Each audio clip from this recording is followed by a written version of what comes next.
There is something about the 1980s in America that still feels like yesterday, especially when you remember the little things, the things we did every single day that now seem almost unbelievable. Things that shaped childhoods, shaped lazy weekends, shaped how we connected, how we entertained ourselves, how we simply existed. Things we did without thinking twice. Things we no longer do. And when you look back, the biggest difference isn't just the technology. It's the waiting, the boredom, the silence, and the way we had to fill them. Those moments of empty time weren't wasted, they were where memories were made.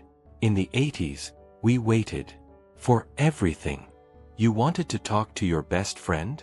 You picked up the landline in the kitchen, stretched the curly cord as far as it would go toward the pantry door, and hoped nobody else in the house was listening on the extension. If the line was busy, you waited, sometimes for hours. If they weren't home, you waited until they got back. There was no texting, no scene at 3:47, no read receipts, no voice notes. Just the long, patient hum of the dial tone and the quiet click when someone finally answered. You learned to savor the sound of a real voice on the other end. Today, we instant message and expect replies in seconds.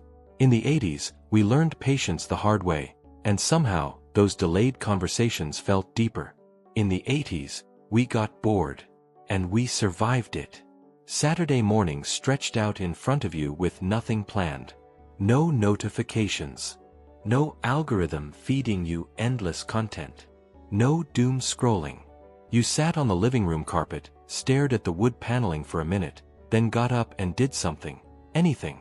Rode your bike to the end of the street and back, just to see if anything interesting had happened. Drew on the sidewalk with chalk until the rain washed it away. Built a fort out of couch cushions and old blankets, complete with a flashlight and a secret password. Boredom wasn't the enemy, it was the starting line for imagination. You invented games, told stories, argued over rules you made up on the spot. Today, we fill every second of silence with scrolling. In the 80s, we let the silence sit, and something always came out of it, something real and ours. In the 80s, we recorded songs off the radio. You sat next to the boombox with your finger hovering over the record and play buttons, waiting for the DJ to stop talking so you could capture your favorite song.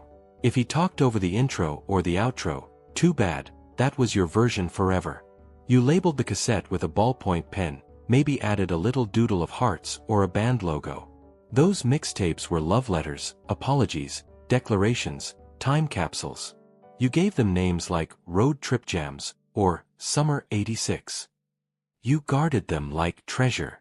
Today, we add to Spotify playlists in seconds. In the 80s, making a mixtape could take an entire afternoon, and it meant something. In the 80s, we rewound VHS tapes with a pencil.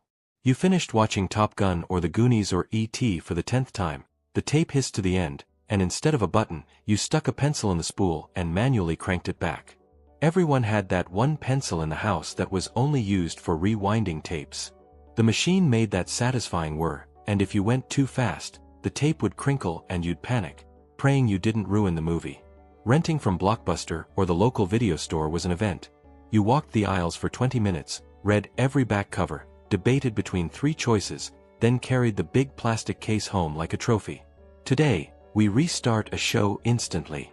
In the 80s, even rewinding was an event. In the 80s, we developed film and waited days to see our pictures. You snapped photos on your Kodak Instamatic or 35mm camera, finished the roll, dropped it off at the drugstore or photomat booth, and then waited. A week later you picked up the little yellow envelope, hands shaking a little, hoping the pictures came out. Half of them were blurry, half were perfect, and every single one felt like magic. You spread them out on the kitchen table, laughed at the bad ones, framed the good ones. Today, we see the photo the instant we take it. In the 80s, the wait made the memory sweeter. In the 80s, we called information for phone numbers. No Google. No contacts app. You dialed 411, spoke to a real person, and asked for the number of the pizza place or your friend's house. Sometimes they even gave you directions.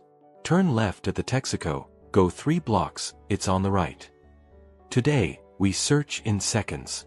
In the 80s, asking a stranger for help was normal, and they almost always helped. In the 80s, we played outside until the streetlights came on. That was the only rule. No phones to check in, no GPS to track, no constant updates.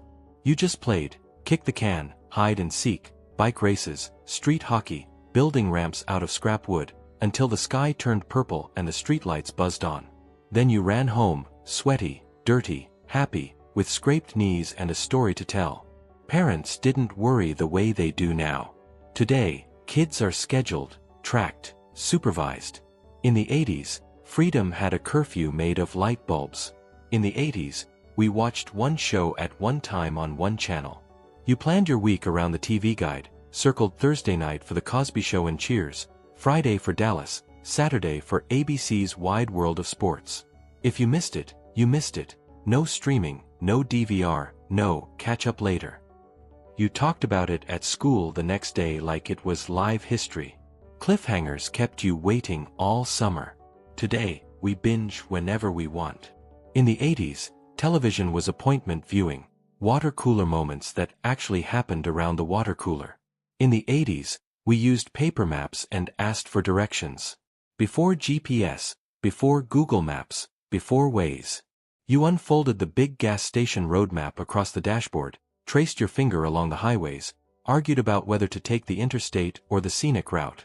If you got lost, you pulled over and asked a stranger at a gas station. They drew lines on your map with a pen, sometimes even said, "Follow me, I'll take you there." Today, we trust satellites. In the 80s, we trusted people. In the 80s, we wrote letters and waited for replies. You sat down with stationery, wrote everything you wanted to say, licked the envelope, put a stamp on it, 22 cents, and dropped it in the mailbox. Then you waited, days, sometimes a week, for an answer. Every letter felt like an event.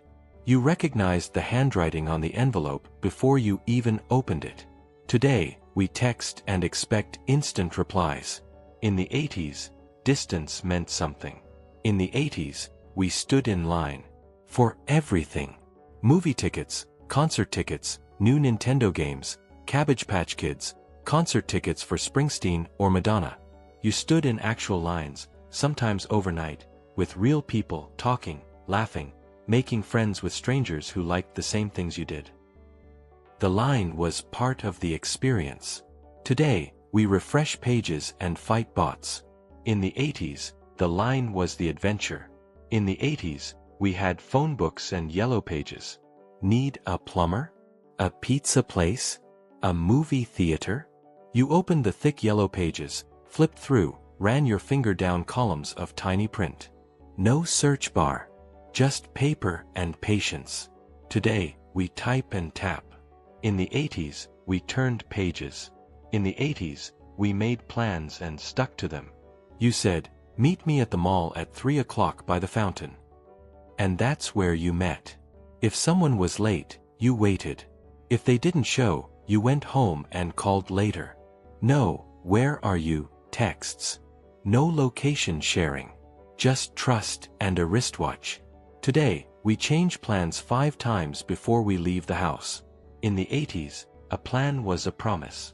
In the 80s, we experienced silence. Real silence. No constant background noise from phones. No notifications. No playlists on shuffle.